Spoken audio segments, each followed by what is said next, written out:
I've never been the paranoid type. At least I didn't used to be. Felicia and I had been together for 5 years, married for 3, and life was normal. Comfortable, or so I thought. She worked in marketing. I was doing all right as a financial consultant. We weren't rolling in cash, but things were stable. Nice dinners once in a while, vacations every now and then, and binge-watching shows on lazy Sundays. Nothing extraordinary, just life. But then a few months ago, she started changing. At first, it was subtle. The kind of thing you notice but brush off because, let's face it, no one wants to be that guy. She'd stay late at work more often, claiming her team couldn't get things done without her. Fair enough. Work happens, right? But it was the way she acted when she got home that started to set me on edge. The Felicia I knew would usually collapse on the couch, exhausted, venting to me about her day. Now, she barely said anything. Just a quick, hey, kissed me like it was an obligation, and went straight to her phone or shower, like she couldn't wait to escape. She also got weird about her phone. I mean, everyone keeps their phone close these days. But Felicia? She started treating hers like it was top secret CIA intel.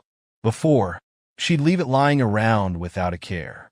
Now, it was always face down or tucked away in her bag. If it buzzed when I was nearby, she'd snatch it up before I could glance at it. And don't even get me started on the excuses.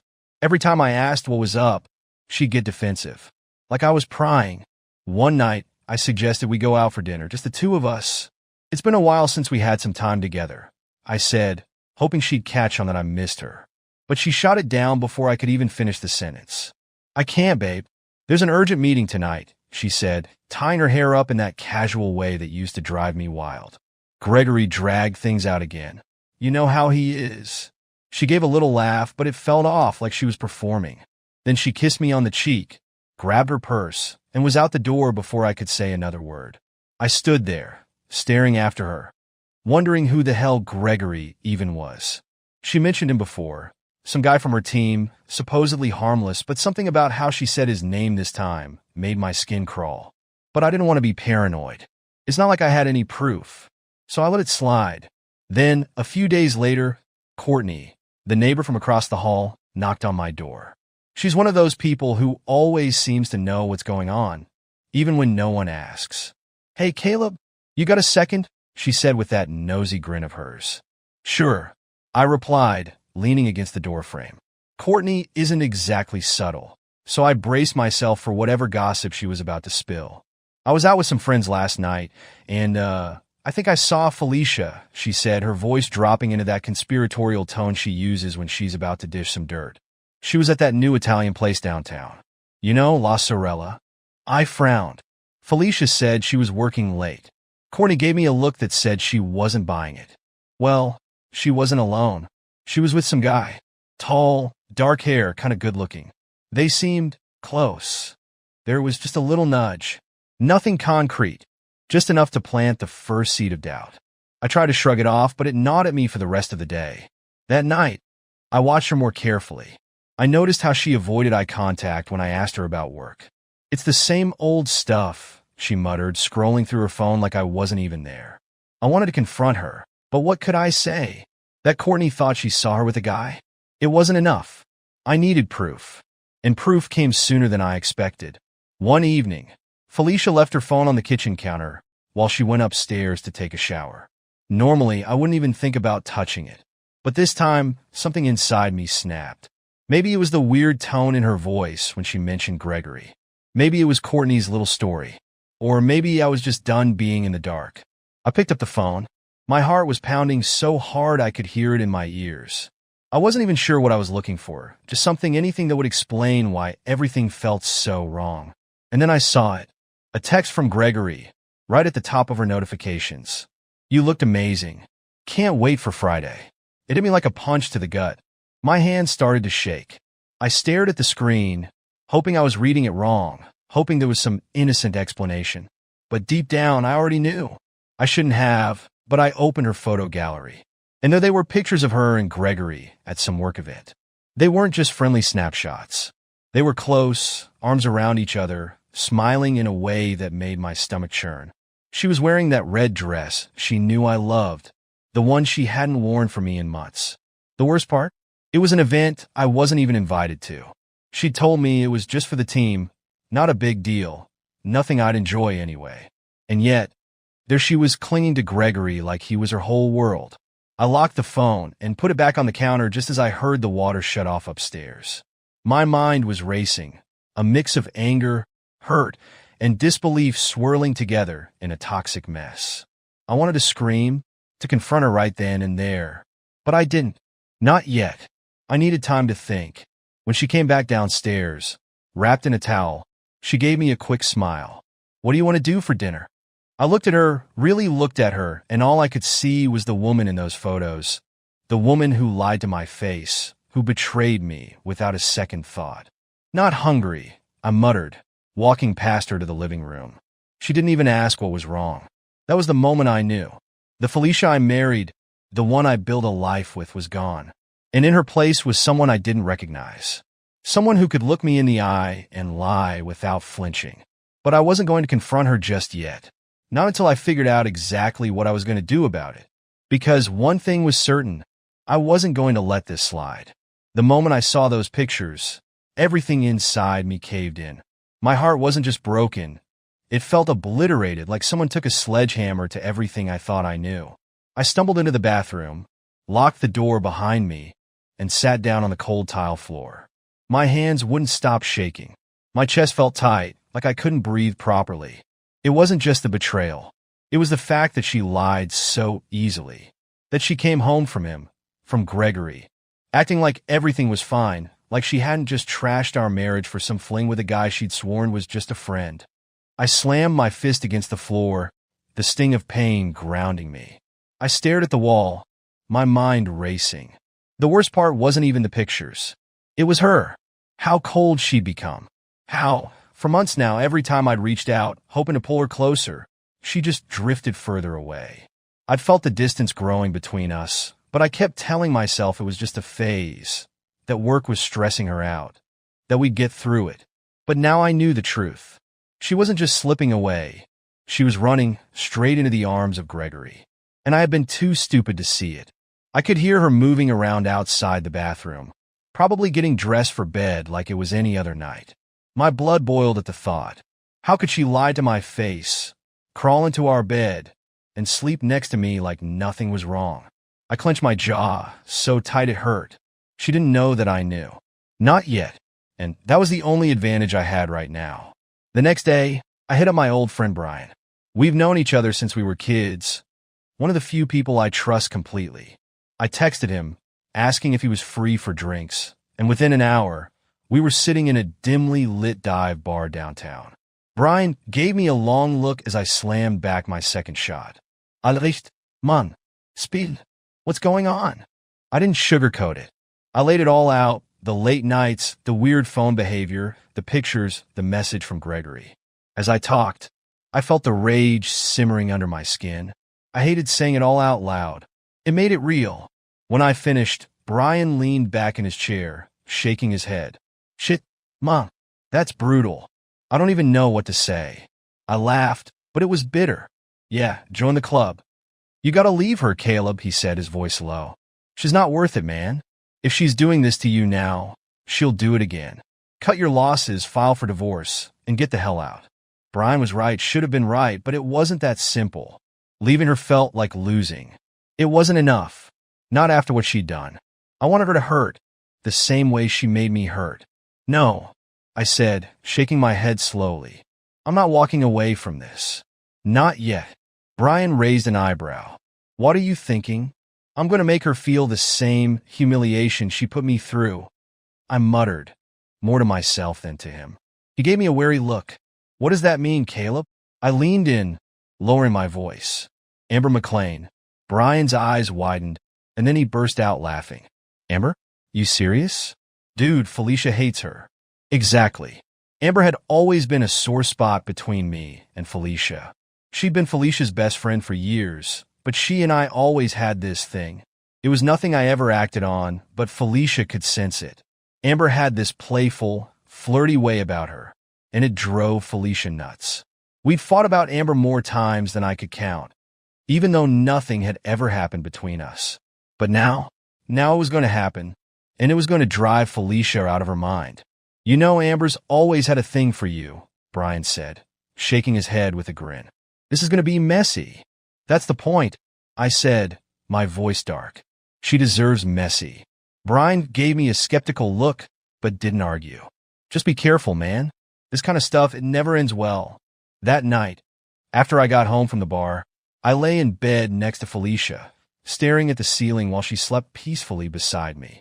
I felt like a stranger in my own life.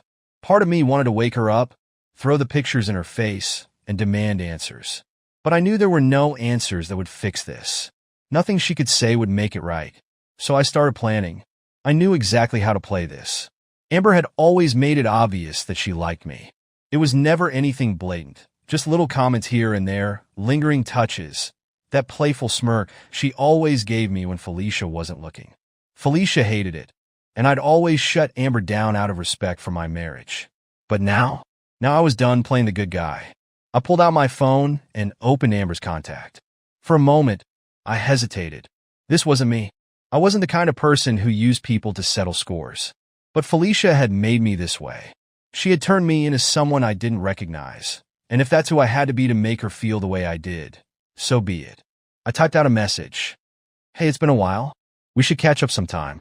I stared at the screen for a second, my thumb hovering over the send button. Then, without giving myself time to think, I hit send. The message delivered instantly. I knew Amber would respond. She always did. And when she did, Felicia was going to wish she had never crossed me. Amber replied within an hour. Of course she did. She'd always been quick to respond, especially to me. Hey, stranger. Long time indeed. I'd love to catch up. Coffee sometime. I smirked at the screen. It was too easy.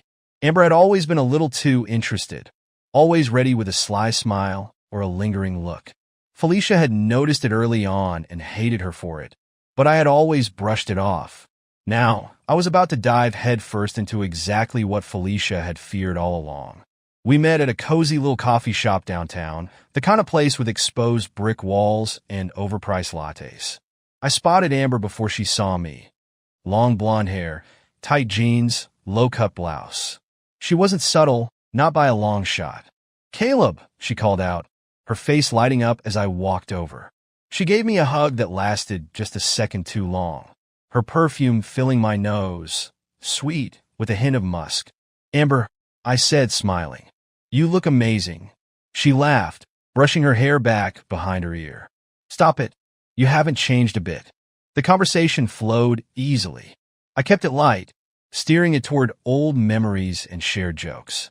Amber had a way of leaning in just a little too close, touching my arm at every opportunity. I let her. In fact, I started giving as good as I got, complimenting her laugh, her smile, the way she hadn't lost that spark. She soaked it up, every word. We stayed for over an hour, and by the time we left, the spark I had lit was more like a small fire. Amber gave me one last hug before heading off, her lips brushing my cheek as she whispered, "We should do this again soon." As I walked back to my car, I knew she was hooked. The game was on. A few days later, I texted her, "How about dinner?" "My treat. There's a place I think you'll love." She agreed without hesitation, and that's when I knew I had her exactly where I wanted her. Felicia's best friend was practically begging for my attention, and I was more than happy to give it, at least for now. We met at an upscale restaurant, the kind of place with dim lighting and a wine list longer than the menu. Amber arrived fashionably late, wearing a tight black dress that clung to every curve. "You clean up nice," I said, standing to greet her. She grinned. "You don't look so bad yourself." Dinner was like a slow, seductive dance. Amber's flirtation was less playful this time, more deliberate. She leaned in close when she talked, her hand brushing mine as she reached for her wine glass. I didn't pull away. Instead, I mirrored her every move, locking eyes and smiling at just the right moments. It was all about building tension, letting the anticipation grow. Halfway through the meal, Amber leaned across the table, her voice dropping to a low, intimate whisper. "You know, Caleb, I've always had a thing for you." I pretended to be surprised. "Really? I had no idea." "Oh, come on," she teased, her eyes sparkling. "You must have known." I mean, Felicia never appreciated you the way she should have. I always thought she took you for granted. I took a slow sip of my wine, letting her words hang in the air. You might be right about that. Amber smiled, her hand slipping over mine. I mean it, Caleb. You're amazing. Any woman would be lucky to have you. I let out a soft chuckle, shaking my head. If only you'd told me that sooner. Amber's eyes widened slightly, and I could see the flicker of hope in them. The kind of hope that makes people do reckless things. Meanwhile, back at home, Felicia was beginning to notice the shift. I could tell by the way she started watching me, asking more questions, trying to pry into my day. You seem different lately, she said one night, her voice cautious. Is everything okay? Yeah, everything's fine, I replied, keeping my tone casual. Why wouldn't it be? She frowned, her eyes narrowing slightly. I don't know. You just seem distant. I shrugged. Maybe I've just been tired. It was a weak excuse, but it was enough to throw her off for now. I wasn't ready for a confrontation. Not yet. I needed to keep things quiet until my plan was fully in motion. The more I pulled away, the more suspicious Felicia became. I could see it in the way she watched me, the way her questions got more pointed. Where were you tonight? She asked one evening as I came in later than usual. Out with Brian, I said smoothly. You know how he gets? One beer turns into 5. She didn't seem convinced, but there wasn't much she could say. After all, she was the one sneaking around with Gregory. If she wanted to accuse me of anything, she'd have to admit her own guilt first. I made sure to keep things just ambiguous enough to drive her crazy. I didn't give her anything solid to latch onto, just enough to make her wonder. It was a delicate balance, but I was getting good at it. The key was to make her feel exactly what I had felt. Confused, paranoid, and constantly questioning everything. Every time I saw her glance at her phone or furrow her brow when I gave her a vague answer, I felt a dark sense of satisfaction. It wasn't enough to even the score. Not yet, but it was a start. And Amber? She was all in. The dinner had gone perfectly, and by the end of the night, she made it clear that she was ready for more. She kissed me on the cheek as we said goodnight, her lips lingering just a second too long. Call me, she whispered, her breath warm against my skin. I smiled. Count on it. As I drove home that night, I couldn't help but feel a twisted sense of triumph. Felicia had no idea what was coming, and Amber was falling deeper into the trap with every passing day. The stage was set. All I had to do was play my part and wait for the right moment to watch it all fall apart. Our wedding anniversary arrived faster than I expected. It was supposed to be a celebration of love, right? 5 years together, 3 of them married, and instead, I was planning a grand spectacle of betrayal and humiliation. The irony didn't escape me. Felicia had no idea what was coming. She'd chosen her path with Gregory, and tonight, she was going to see just how far off course she'd veered. I went all out. I booked a countryside villa, a gorgeous, sprawling estate with ivy-covered walls, chandeliers, and a garden that looked like it belonged in some fairy tale. We invited everyone, friends, colleagues, neighbors, and of course Gregory. I made sure he got an invite. The point wasn't just to hurt Felicia, it was to make sure she had an audience. That morning, Felicia seemed genuinely excited. It was the most animated I'd seen her in months, which only pissed me off more. Her excitement wasn't for me. It was for the show we'd put on for everyone. She floated around the house, humming to herself as she got ready, completely unaware that I was just as excited, for very different reasons. By the time the evening rolled around, the villa was packed with guests. I greeted everyone with a smile, playing the role of the perfect husband. Felicia looked radiant in her dress, that same damn red one she'd worn with Gregory. I couldn't decide if she wore it out of guilt or arrogance, but either way, it only fueled my resolve. Throughout the night, I stayed close to Felicia, my hand on the small of her back, whispering sweet nothings in her ear. She beamed at our friends, soaking up every compliment about how lucky we were, how strong our relationship seemed. I nodded along, biting down on every word I wanted to say out loud. If only they knew. Amber was there too, looking stunning and dangerous in a sleek black dress. I caught her smirking at me from across the room, and I gave her a subtle nod. She knew her role. She knew exactly when and how to move. Gregory, on the other hand, showed up late, exactly as I had hoped. I was mid-conversation with some of Felicia's co-workers when I noticed her freeze for just a second, her eyes flickering toward the door. There he was, walking in like he owned the place, wearing that smug smile I knew so well from the pictures. The change in Felicia was instant. Her entire body seemed to come alive. She smiled, really smiled, in a way I hadn't seen in months. It was like watching someone wake from a long sleep. That was all the confirmation I needed. I'd wondered if I'd imagined their connection, if I'd overreacted. But seeing the way she looked at him, there was no mistaking it. I clenched my jaw, but forced myself to stay composed. No explosions, no fights, not yet. There was a script to follow, and I was going to stick to it. I made sure to give Gregory a warm welcome, clapping him on the shoulder and handing him a drink. Felicia watched us, her smile tight and nervous. She had no idea just how much I knew. As the night wore on and the crowd began to thin, I slipped away from the party. Felicia noticed, of course. I could feel her eyes following me as I excused myself and disappeared up the grand staircase to the second floor. That was her cue. Soon enough, she'd come looking. But by then, it would be too late. Amber was already waiting in the room, leaning casually against the bedpost with that same mischievous grin. "You sure about this?" she asked, though we both knew she wasn't going to stop me. "More than sure," I muttered, closing the door behind me. She didn't need any more convincing.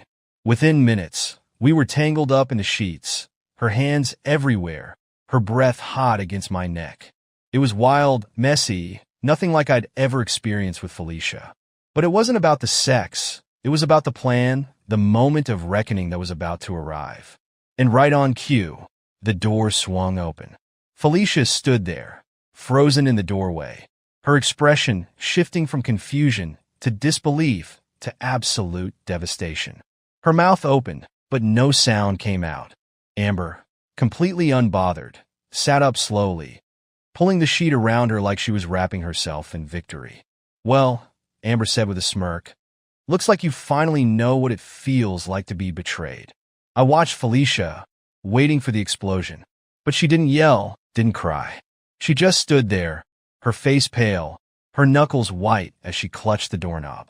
I could see the gears turning in her head, the realization dawning that not only had I caught her cheating, but I'd taken it a step further, humiliating her in front of the person she hated most.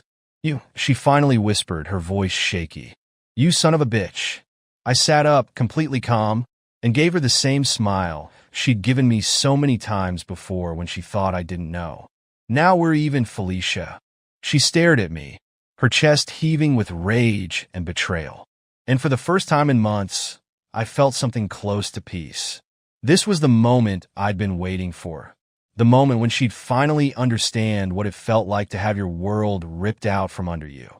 Downstairs, I could hear the party continuing, oblivious to the chaos unfolding upstairs. But I knew it wouldn't stay quiet for long. Felicia would run back down, and soon enough, everyone would know. Whispers would spread, and the humiliation would set in, just like it had for me when I found those photos. Felicia backed away from the doorway, her eyes never leaving mine. "You're disgusting," she spat, her voice venomous. I shrugged, utterly unfazed. Takes one to know one. And just like that, she was gone, slamming the door behind her. Amber chuckled softly beside me, lighting a cigarette as if this were the most normal thing in the world. "That was fun," she said, blowing a plume of smoke toward the ceiling. I didn't respond. I just lay back on the bed, staring at the ceiling, listening to the distant sounds of laughter and music from downstairs. The plan had gone perfectly. I got my revenge. But as I lay there, the victory felt hollow. The satisfaction I thought I'd feel didn't come. Instead, there was just this empty space where my anger had been. I'd won the game, sure. But what had I really gained? Nothing. Absolutely nothing. Felicia stood frozen in the doorway, her eyes wide, lips parted slightly like she was struggling to draw breath.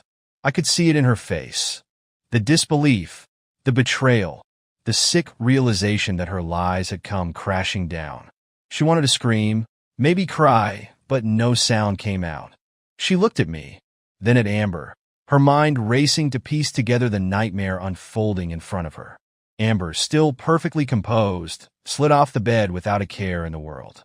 She moved slowly, savoring every second of Felicia's agony, and draped a silk robe over herself like she'd won some kind of victory.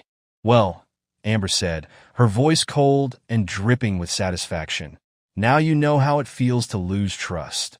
Felicia's face crumpled, and for a second, I thought she might collapse right there in the doorway. But she didn't. Instead, she glared at Amber with a hatred so fierce it was almost palpable. You're disgusting," she whispered, her voice cracking.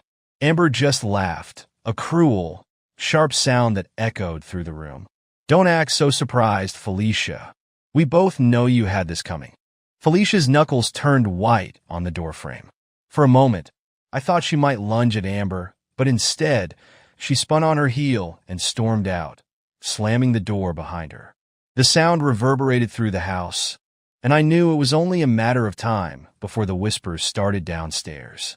Amber sat on the edge of the bed, lighting another cigarette with that same smug grin. Well, that went better than I expected.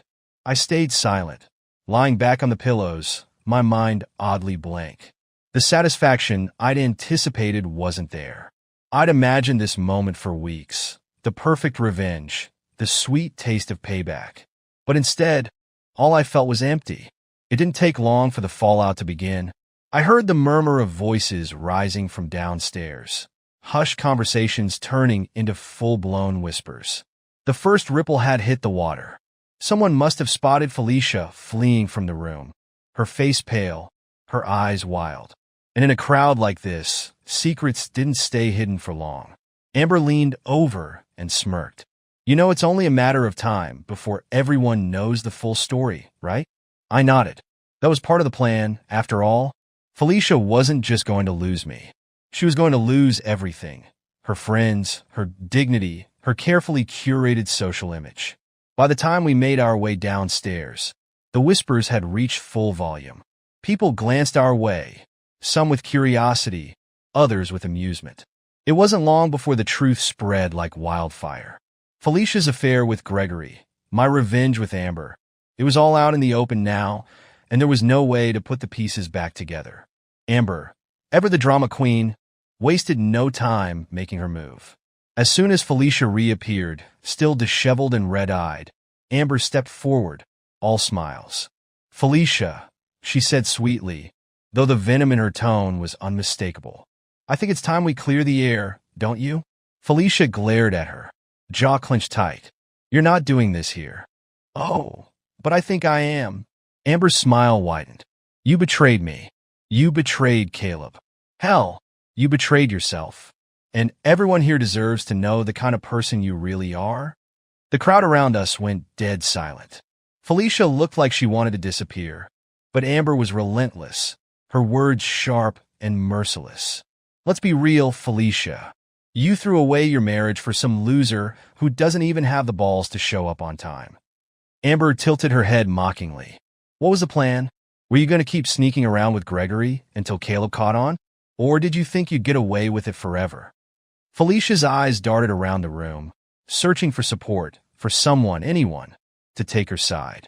But the faces staring back at her were cold, judgmental. No one was on her side now. She was utterly alone.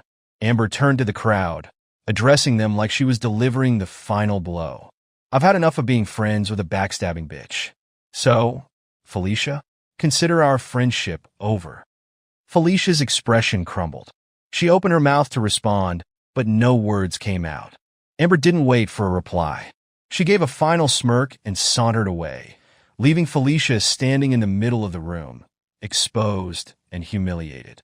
And just like that, the social circle Felicia had spent years building began to unravel. It was like watching a tower of cards collapse, one piece at a time. People whispered behind her back, their smiles tight and insincere. Friends she thought she could count on distanced themselves, not wanting to get caught in the crossfire. As for Gregory, he vanished the moment things got messy. I knew he'd bail, and he didn't disappoint. By the time Felicia's world started to crumble, he was already pulling away, trying to salvage his own reputation. Rumors spread at her workplace, too. Felicia had always been the rising star, the one everyone admired. But now she was just the woman who'd ruined her marriage for a fling with a coworker. The whispers followed her into meetings, into every conversation she had at the office. Her professional reputation, once spotless, was now tarnished beyond repair. Felicia tried to fight back at first, tried to explain, tried to justify, but no one wanted to hear it. Gregory kept his distance, refusing to get involved, and without his support, Felicia had nothing to stand on. She was left to face the consequences alone.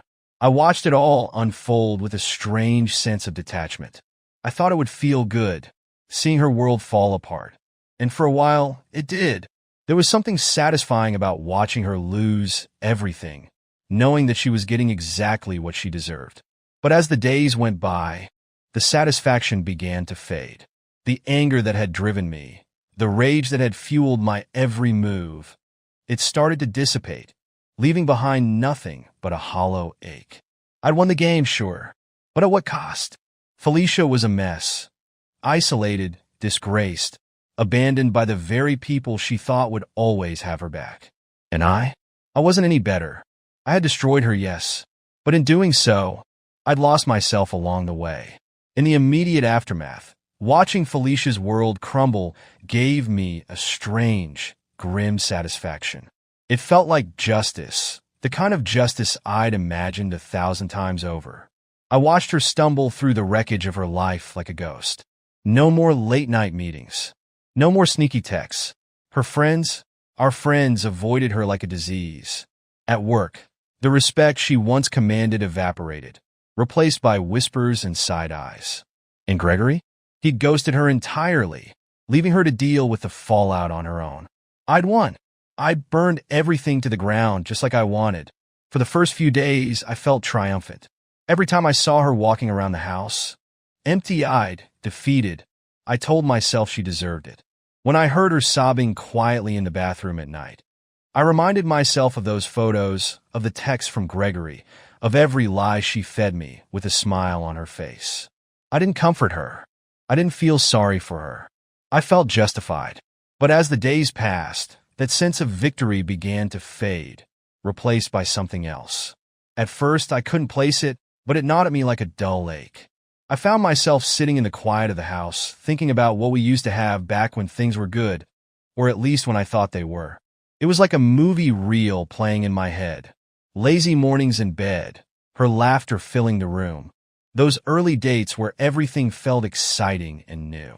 The memory of the way she used to look at me like I was the only person in the world kept resurfacing, and no matter how hard I tried to push those memories down, they bubbled back up, uninvited and unwelcome. One night, Brian called. He was my biggest cheerleader throughout the whole mess, always reminding me that Felicia got what she deserved. "Let's hit the bar," he said. "One more night to celebrate. You earned it, man." I went, hoping the noise and the drinks would drown out the emptiness creeping in. The bar was loud, packed with people laughing and shouting over the music. Brian slapped me on the back, ordering shots like we were celebrating a promotion, not the end of my marriage. "To freedom," he shouted, raising his glass. "To being done with that cheating bitch." I forced a smile and clinked glasses with him, throwing back the shot. The alcohol burned, but it didn't bring the relief I'd hoped for. The victory felt hollow, the celebration meaningless. Brian kept talking, but his words blurred together in the background. I just sat there, nursing my drink, feeling more disconnected than ever. At some point, Brian leaned in, grinning. "What's wrong, man? You should be on top of the world right now." I shrugged, swirling the whiskey in my glass. "I don't know, Brian. It doesn't feel the way I thought it would." Brian gave me a puzzled look. "You won, Caleb. You got your revenge. You're free now." Free. The word felt foreign in my mind. Sure, Felicia was out of my life, her betrayal exposed, her reputation in ruins. But instead of feeling free, I felt lost. Somewhere along the way, in all the anger and scheming, I'd lost more than just her. I'd lost myself. After another drink, I excused myself and headed home, leaving Brian at the bar. I drove through the dark streets in silence, feeling like a stranger in my own life. The house felt eerily quiet when I walked in. Too quiet. I kicked off my shoes, grabbed a beer from the fridge, and sat down in the living room, surrounded by the ghosts of our past. I found myself scrolling through old photos, vacations, birthdays, random candid shots from nights in. There was one of us from our first anniversary, sitting on a beach, smiling like idiots. I remembered how happy I felt that day, convinced that she was the person I'd spend the rest of my life with. I'd believed in us, in love, in the future we were supposed to build together. Now I wasn't sure I believed in any of it. I stared at the photos, feeling the weight of everything I'd lost. Not just Felicia, but the version of myself that existed before all of this. The man who believed in love, who thought trust was unbreakable, who wanted nothing more than to make his wife happy. That man was gone, and in his place was someone I didn't recognize. Someone bitter, hollow, and tired. The silence of the house wrapped around me, heavy and suffocating. I took a long sip of my beer and leaned back on the couch, letting the memories wash over me. Revenge was supposed to bring peace. That was the lie I'd told myself. If I could make her feel the way I'd felt, betrayed, humiliated, then everything would be okay. But the truth was, revenge hadn't healed anything. It had just replaced one kind of pain with another, deeper kind. Felicia was gone, her life in ruins. But instead of feeling victorious, I felt empty. I sat there for what felt like hours, lost in the flickering glow of the TV I'd left on mute. The beer grew warm in my hand, and the photos on my phone blurred as I scrolled aimlessly through them. I knew then that there would be no closure, no neat ending to this story. Just a broken marriage, shattered trust, and the bitter realization that some wounds don't heal. They just linger like scars. I had won, but the victory was meaningless. Peace remained out of reach, and the man I used to be, the man who believed in love, was gone for good. All that was left was the empty house, the quiet hum of old memories, and me, sitting alone in the ruins of a life I thought I understood. And for the first time since this whole mess began, I understood the real cost of revenge. I hadn't just lost Felicia. I'd lost myself.